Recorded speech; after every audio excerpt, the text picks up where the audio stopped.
ഹൈന്ദവാചാര സംബന്ധമായും ക്ഷേത്ര സംബന്ധമായും ജ്യോതിഷ സംബന്ധമായുമുള്ള കാര്യങ്ങൾ കൂടുതൽ അറിയുവാൻ ഭഗവതി മഠം ചാനൽ സബ്സ്ക്രൈബ് ചെയ്യുക. നമസ്കാരം. എല്ലാ പ്രിയപ്പെട്ട പ്രേക്ഷകർക്കും ഭഗവതി മഠം ചാനലിൻ്റെ ഇന്നത്തെ വീഡിയോയിലേക്ക് ഹൃദയം നിറഞ്ഞ സ്വാഗതം. പലരിലും സംശയമുണ്ട്, സ്വർഗവും നരകവുമൊക്കെ ഉണ്ടോ എന്ന്. മരണശേഷം നമുക്ക് കിട്ടാൻ പോകുന്നത് സ്വർഗമാണോ നരകമാണോ എന്ന് പലരിലും സംശയമാണ്.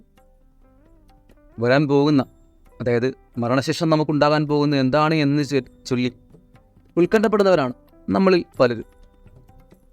ഇവിടെ ഉള്ളൂരിൻ്റെ പ്രേമസംഗീതം എന്ന കവിതയിൽ കുറച്ച് വരികൾ നമുക്കൊന്ന് എടുത്തു നോക്കാം. നമിക്കുകിൽ ഉയരാം നടുകിൽ തിന്ന, നൽകുകിൽ നേടിയിടാം നമുക്ക് നാമേ പടിവത് നാഗം നരകവും അതുപോലെ.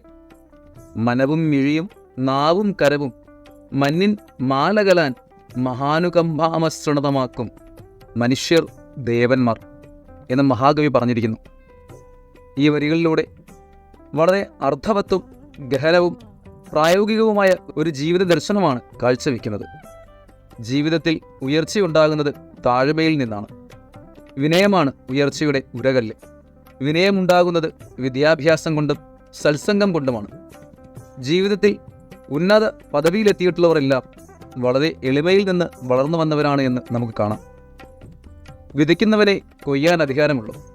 കർമ്മം ചെയ്യുന്നവനെ അതിൻ്റെ സൽഫലം അനുഭവിക്കുവാനും നേടുവാനും അർഹതയുള്ളൂ. നിന്റെ നെറ്റിയിലെ വിയർപ്പ് കൊണ്ട് നീ ഭക്ഷിക്കൂ എന്നുപദേശിച്ച യേശുദേവൻ ഈ കർമ്മസിദ്ധാന്തം തന്നെയാണ് ഉപദേശിക്കുന്നത്.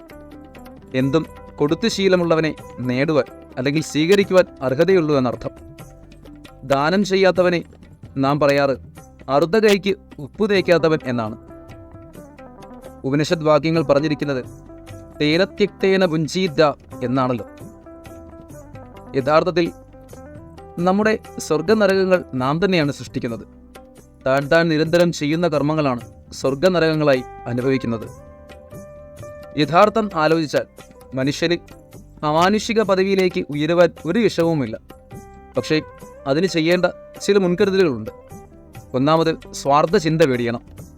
മനസ്സിനെയും മിഴിയെയും നാവിനെയും കരുത്തിനെയും ലോകമാലിന്യം തുടച്ചു നീക്കുവാൻ ആരുപയോഗിക്കുന്നുവോ അദ്ദേഹം ദേവനാണ്. നല്ലത് മനസ്സിൽ വിചാരിക്കുക. സാനുകമ്പം എല്ലാ ജീവജാലങ്ങളെയും കാണുക.